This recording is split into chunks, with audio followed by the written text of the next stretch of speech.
Eu não sei como é que se diz Deus zebra em Germany. Eu gostaria de saber se algum de vocês aqui no canal tem habilidade com a língua alemã. Avisem-me, porque eu gostaria de saber dizer Deus zebra em alemão, muito embora a minha dicção em alemão não fosse expressar efetivamente a preocupação que o mercado financeiro está a viver. É uma verdadeira zebra. Desta vez, e como eu havia anunciado no conteúdo que eu postei aqui no dia 15 de março sobre a crise do Credit Suisse, lá eu elenquei uma hierarquia de bancos tidos e havidos como too big to fail, e lá pelas tantas aparecia o Credit Suisse e o Deutsche Bank, e lá eu fiz um asterisco sobre o Deutsche Bank, disse que em breve nós teríamos novidades sobre a situação financeira do Credit Suisse, do Deutsche Bank. E, portanto, é chegado o momento. Hoje, as ações do Deutsche Bank estão em queda livre, já caíram mais de 10%. Tudo isso por conta de uma variável que eu também, com muito detalhe, abordei lá no conteúdo do dia 15 de março. Os famosos CDS, os tais Credit Default Swap. E lá também eu disse que swap é uma ferramenta, digamos assim, um instrumento dos derivativos. E expliquei mais ou menos de forma didática como se dá a emissão deste Credit Default Swap. E disse também que nada mais é, para quem é do mercado de seguros, e aqui nesse canal tem muitos amigos do mercado de seguros, nada mais é do que um seguro contra a inadimplência.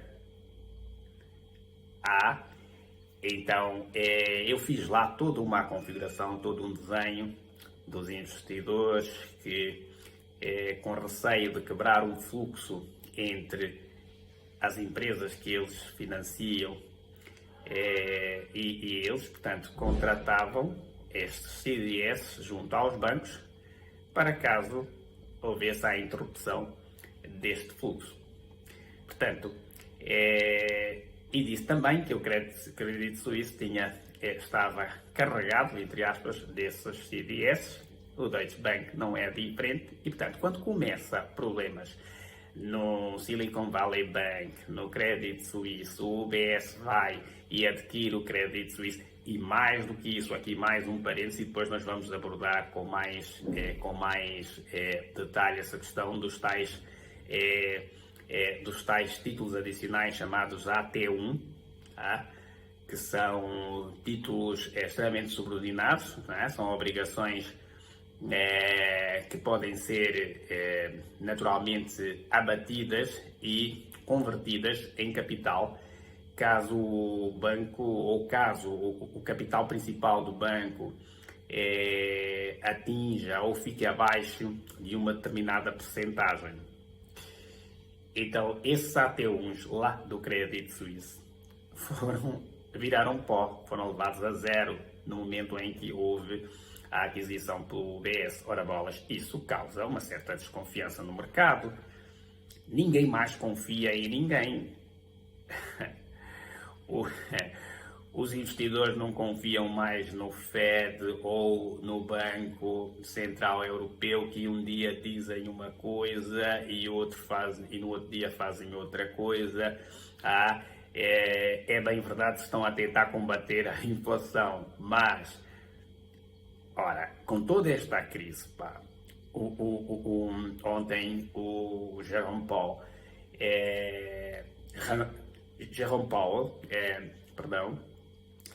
incrementou a taxa de juros em 0,25. Na Europa também houve incremento, na Suíça a mesma coisa. Os bancos já estão sufocados. Obviamente que a inflação é o mal a ser combatido, mas o risco, é tu teres dois inimigos, a inflação e o sistema financeiro completamente na bancarrota.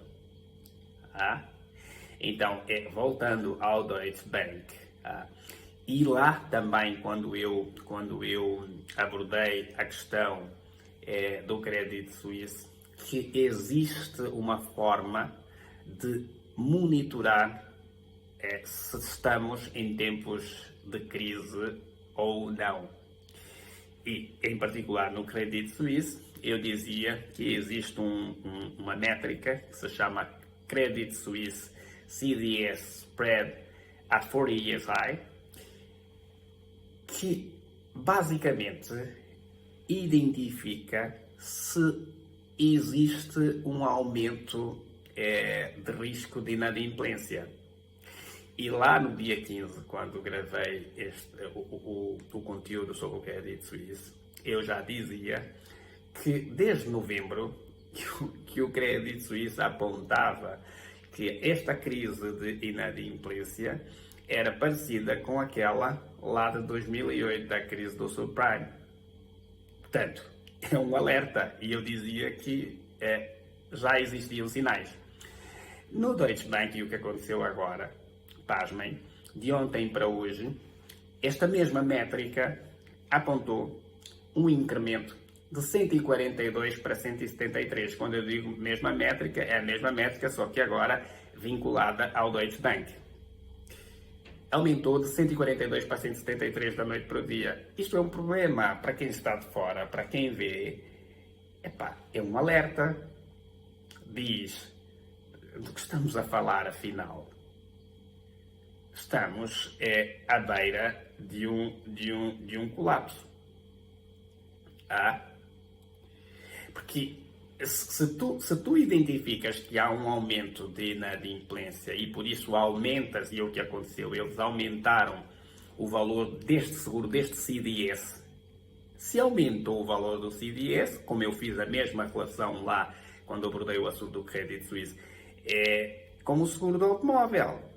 Se tu aumentas o seguro do automóvel, é porque certamente naquela região o risco de assalto, o risco de furto, o risco de sinistro aumentou. E, portanto, o que é que tu fazes? Vou mudar daquela, se tiver recursos, naturalmente, vou mudar desta região para outra e começa a desvalorizar aquela região. Aqui a mesma coisa. Aumentou o custo deste seguro, portanto, do CDS. É sinal de que algo está mal, ou seja, se vocês se lembrarem bem a dinâmica do CDS, significa que existe pouca capacidade de se honrar compromissos em relação a esses títulos, ou vinculados a esses títulos. E, portanto, parece não ter volta à tal crise sistémica que eu temia quando abordei a crise do Silicon Valley Bank e depois a crise do crédito suíço. Eu temia, mas levantei a bandeira de que existia a possibilidade. Portanto, eu não estou acostumado a postar conteúdo ao longo do dia, pelo menos aqui, onde eu estou, aqui em Montevideo, eu coloco no fim do dia e, portanto, para Angola aparece no início do dia e no Brasil e Uruguai aparece à noite. Mas eu tive que parar um pouco as atividades e fazer este conteúdo porque acho de extrema importância. E, portanto, tudo que tenho abordado aqui tem a ver com todas aqueles aspectos básicos de finanças e de macroeconomia. Então eu fico cada vez mais estimulado a produzir esse conteúdo porque encaixa-se perfeitamente na atual situação de crise financeira e em particular dos bancos. Está bem? Então até o próximo vídeo e que tenham um bom fim de semana. Façam muitos exercícios físicos porque todos nós vamos precisar.